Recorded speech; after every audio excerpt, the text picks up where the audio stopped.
Hello, everyone, and welcome into the City Commissioners Report here on Pike TV. I'm Homer Owens with East Kentucky Broadcasting, and our guest today, Commissioner Jimmy Carter. Jimmy, good to see you. Good to see you, Homer, and it's a pleasure to be here as always.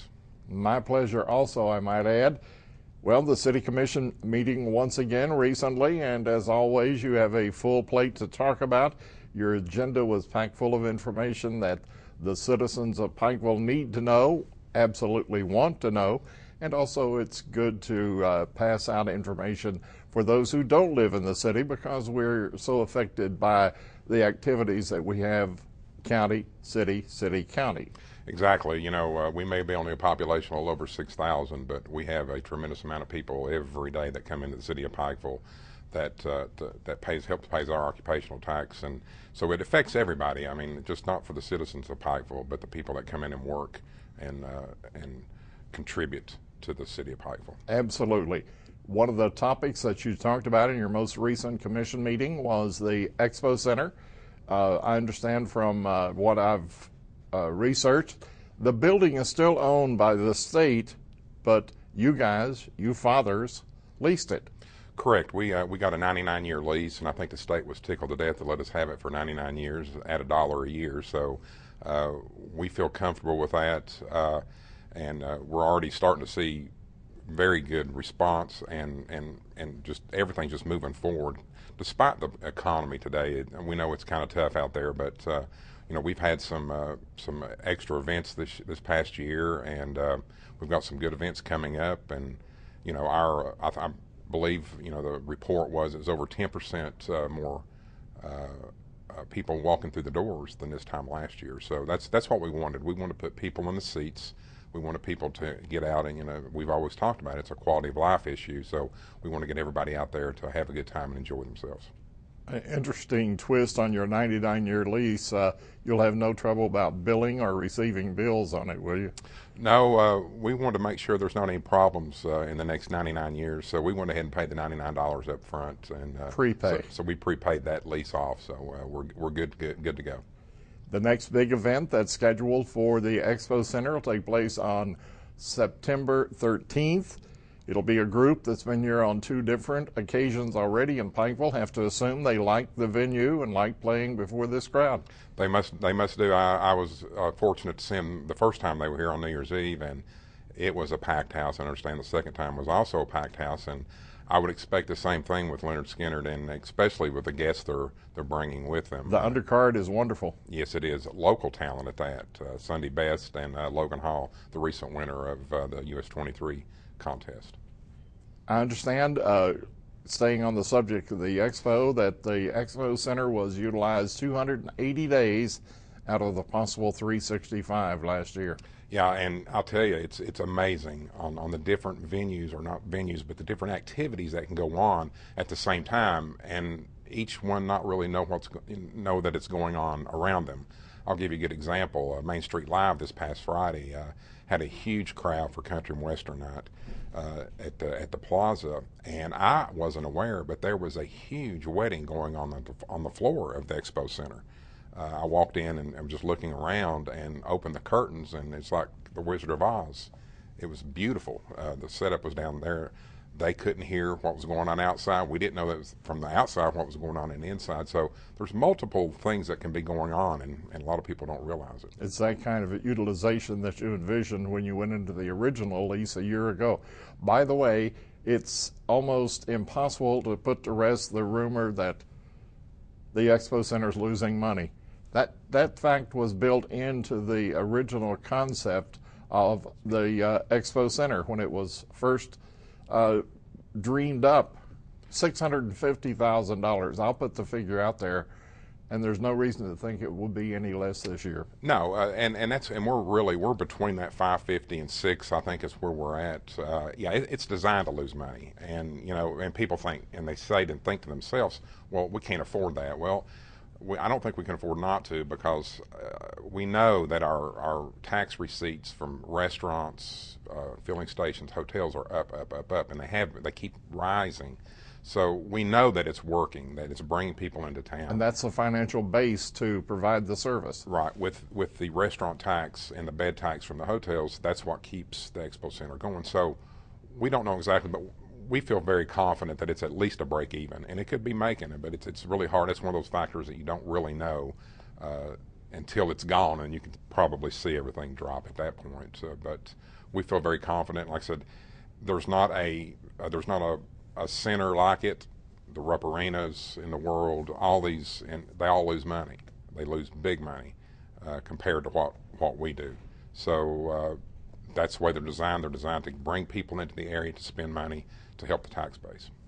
One of the big things that happened recently in the last part of May was the Hatfield-McCoy mini-series on the History Channel.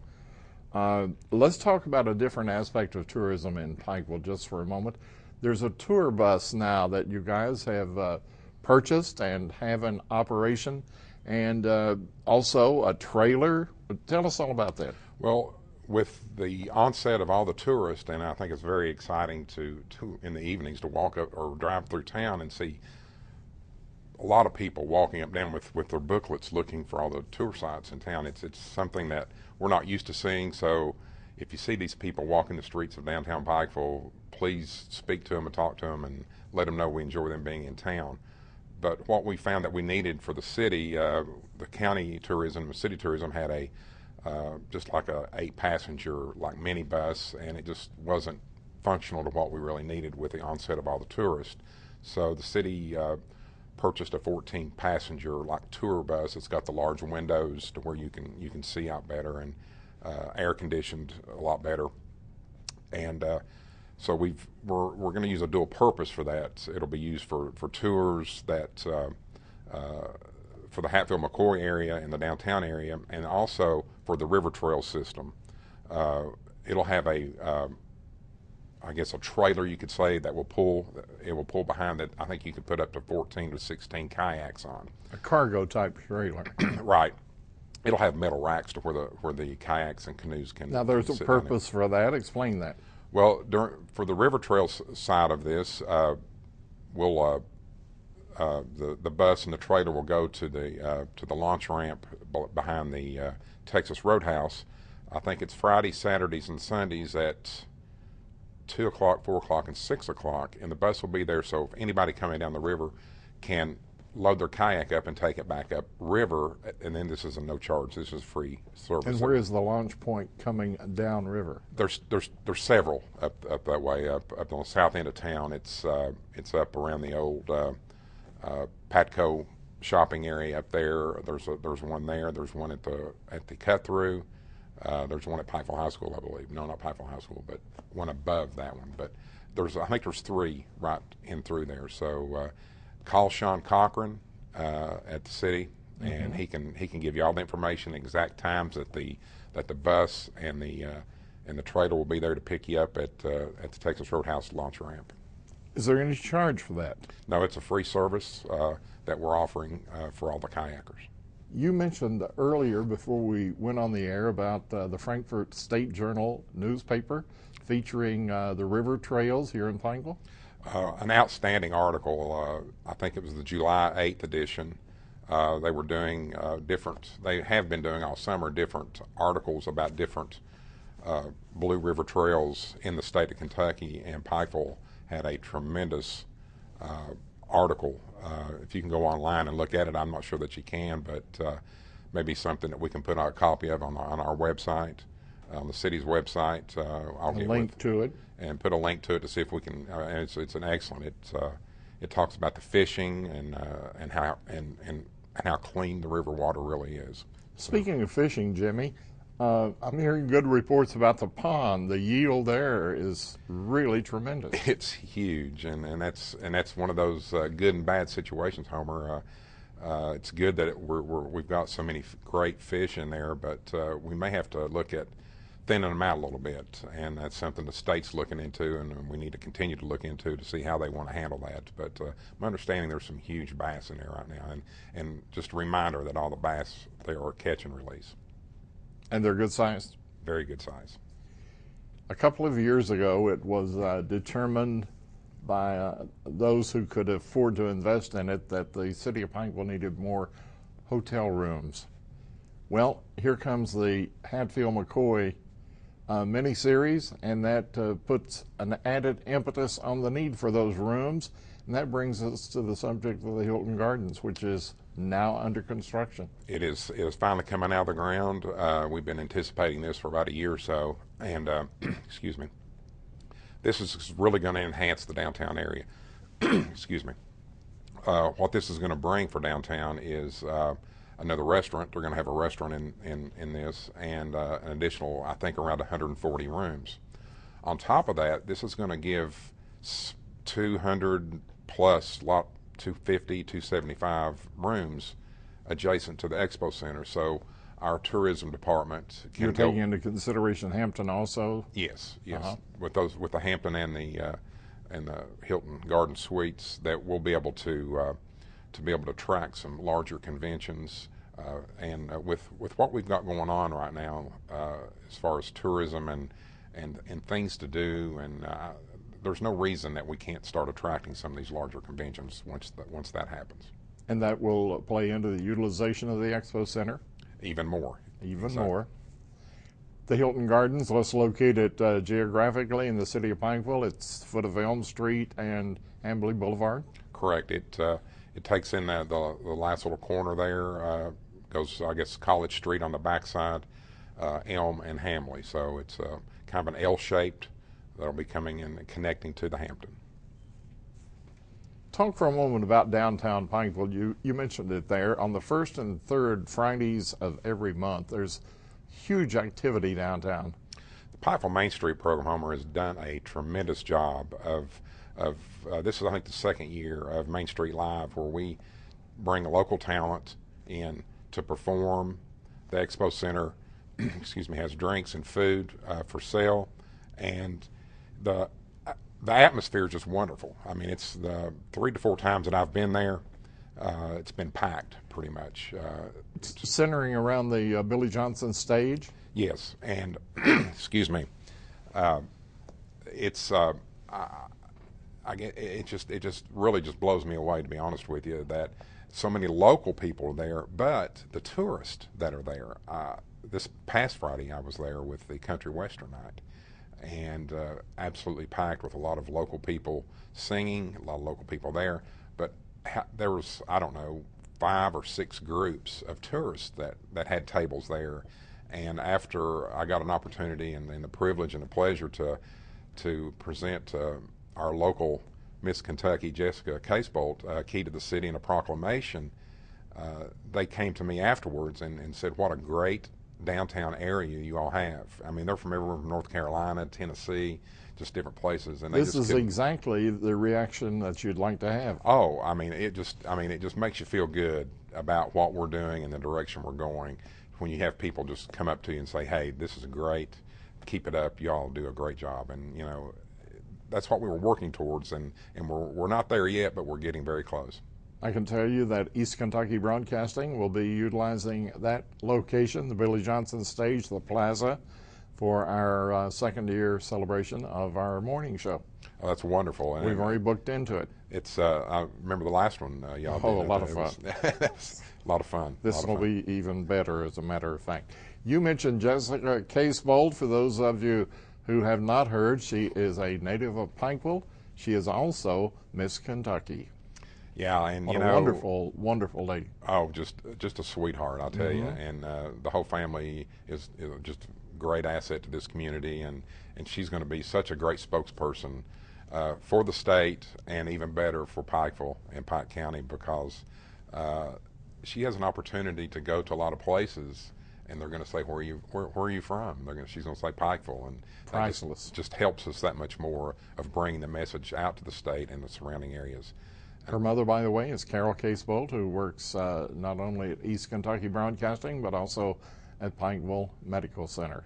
Yes, and Carol's just been one of those great people as well in the community is always there. You see her everywhere helping and volunteering, so it's just wonderful to see everything come together. Let me ask you, let's go back to the subject of the Expo Center for a moment. I can recall in the last 3 or 4 months talking about capital improvements that needed to be made at the Expo Center, something about maybe some concrete that was beginning to age or needed some attention. Has that been attended to? It's getting ready to be. It's some over on the trying to think Huffman Avenue side. In the entranceway there's some cracked concrete that's the entrance beside the park, facing the park. Facing the park in the technical building, college rather. Mm-hmm. There's some cracking of the concrete there that some water's getting down into the dressing rooms for the U Pike Bears. So we're trying to alleviate that, and hopefully we'll get that remedied pretty quick. It's rarely that we get to talk to someone deeply involved in the decision making about commercial air service in Pike County. We know that the city of Pikeville, the commissioners have made an application or request of the Pike County Fiscal Court for a resolution supporting commercial air service. Could you give us your take briefly on that? Well, I mean, we feel like, and a lot of people feel that this is, an opportunity to diversify ourselves to get commercial air service in this area. I think there's been many studies made, several studies made, and it all comes back to we need commercial air service. Now, what we're asking for is the city of Pikeville has made an application to use multi-county coal severance funds, which it's just for the major coal producing counties that can apply. So we need Floyd County Fiscal Court has already approved a resolution for us to go forward, and we're just waiting now for the county to pass a resolution, and hopefully they meet on August the 8th to do so. Or 7th or 8th, I think. So hopefully, they'll have it on the table to vote on, and hopefully they will. I've gotten several calls and people passing me on the street, asking what we need to do to move this forward. And I said, there's certain urgency in moving it forward too, Jimmy. Yeah, there is. There's some money that we've already captured, $750,000 that's going to go towards this project, and if we don't start getting this $1 million match for the multi-county coal severance, then there's no, we lose the 750. So we have to have this match up there to help do it. Now, people say, will it work? Well, we don't know. But this multi-county money is based and used for economic development throughout the state. So I can just about say every time it's been used in the state, I can't say that it's been a success that it's been used. I don't know that for a fact, but I'm guessing not everything that it's been used for has been a success. Now, I'm not saying that it is, but I think it's a pretty good chance that it's going to succeed here. It will.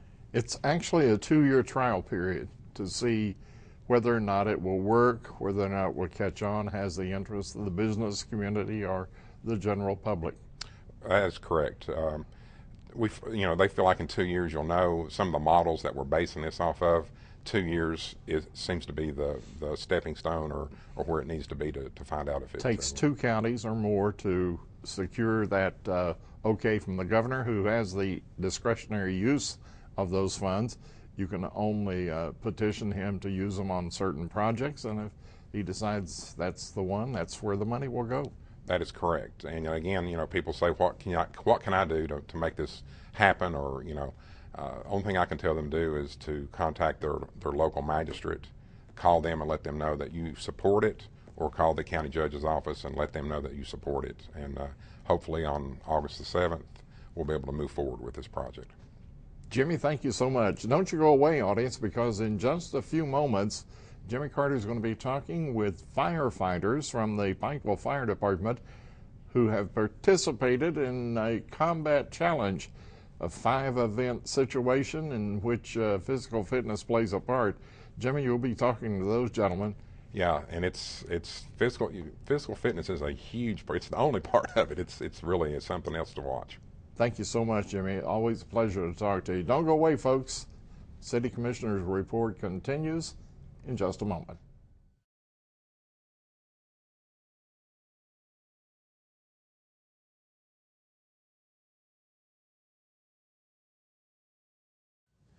Thanks, Homer, and it's my privilege to be here with some of Pikeville's finest fire department and fire department members and firefighters, EMTs. Y'all kind of do it all too, but we're going to talk a little bit about the Scott's Combat Challenge that happened about 2 weeks ago here in Pikeville, which was a great deal that they came in and set up, and I got an opportunity to go down and watch y'all go through your drills. And let me tell you what, if y'all don't have the respect and that you need to have for these firefighters and what they go through in and day out, then you've got to really go down and watch this the next time it comes into Pikeville. But at this time, I'd like to pass the mic around and let you introduce yourself and tell a little bit about yourself, and then we'll go into how this all came about. Keith Gillespie.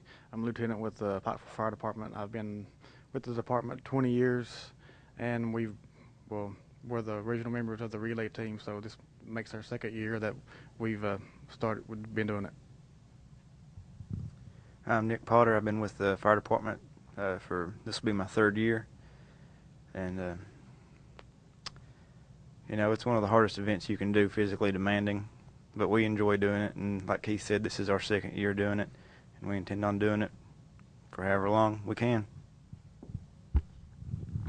My name is Mitch Case, and I've also been with the fire department for 2 years. So,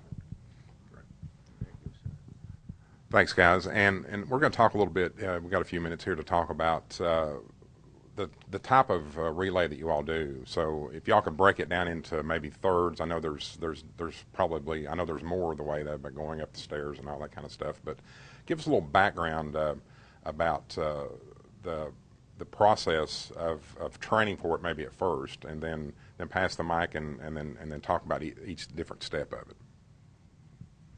We each try to practice at the fire department what we do in the competition at our event. So it's just a lot of weightlifting training, a lot of cardio, running and stuff. So Nick, I think he's got the worst running up the stairs. I think mine's not as bad hitting the sled, but I don't want Nick's job. For the record, I do have the hardest job.